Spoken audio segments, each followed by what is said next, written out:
There are different ways to solve this circle geometry problem, but let me just take you through one of the simplest ways to go about it.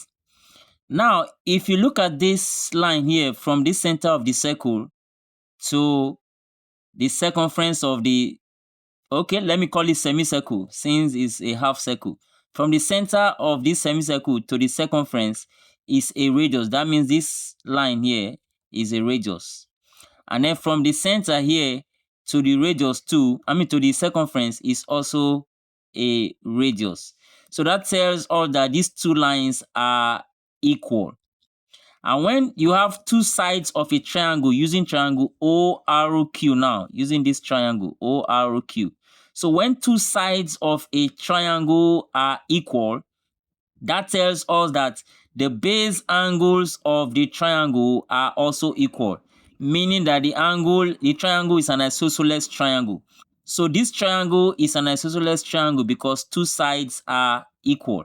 And that means that the two base angles of the triangle will be equal as well. This base angle and this base angle will be equal.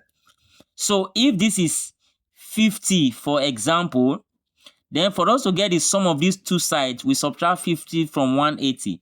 180 minus 50 will give us 130. And 130 divided by 2 will give us 65. So that tells us that this angle here is 65. And then this one is also 65. But if this full angle is 65 and this portion of the angle is already 30 degree, that means this remaining angle will be 35 degree. So this remaining angle will be 35 degree.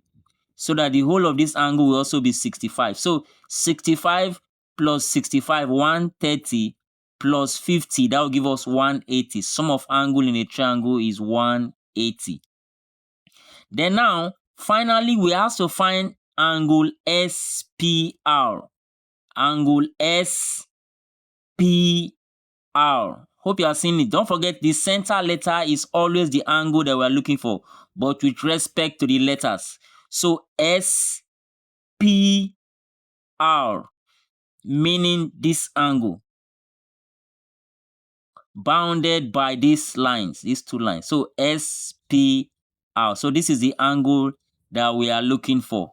So for us to get this angle, what we need to do now is to look at these 2 points, S and R, point S and R. If you look at point S and R, we have these two lines coming down to the circumference of the circle, and I have this line too coming down to the circumference of the circle. So from these 2 points S and R, there are these two lines coming down to the circumference of the circle to make this angle 35 degree. Hope you can see the two lines coming together to make this angle 35 degree, this angle.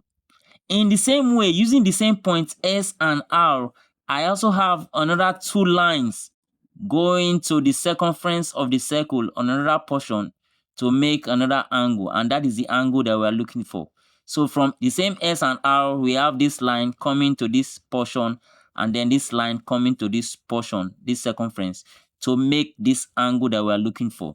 So the theorem there says that angle in the same segment are equal. So that is how to identify angle in the same segment. The two lines, the pairs of lines must be coming from the same point, and they'll form angle at different portion of the circumference. So if this is 35, then this is also 35 because angle in the same segments are equal. So finally, I can say angle SPR, that is the angle we are looking for, is equal to 35 degree as our final answer. Hope you enjoyed this video. Please don't forget to like, share, and join for more videos. Thank you for watching.